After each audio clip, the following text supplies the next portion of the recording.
Good morning. So, masustansya yung ating ulam ngayong umaga dahil nagluto ako ng utan sa Bisaya.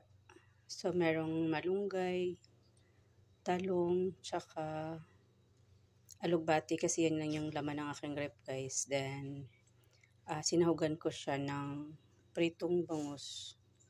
Ayan. So, masustansya yung ating ulam ngayon. So, kaya ako lang naman kakain yan guys. So, lulutuan ko lang yung mga anak ko ng ibang ulam. So, kasi yan, konti lang naman yan siya. So, ayan.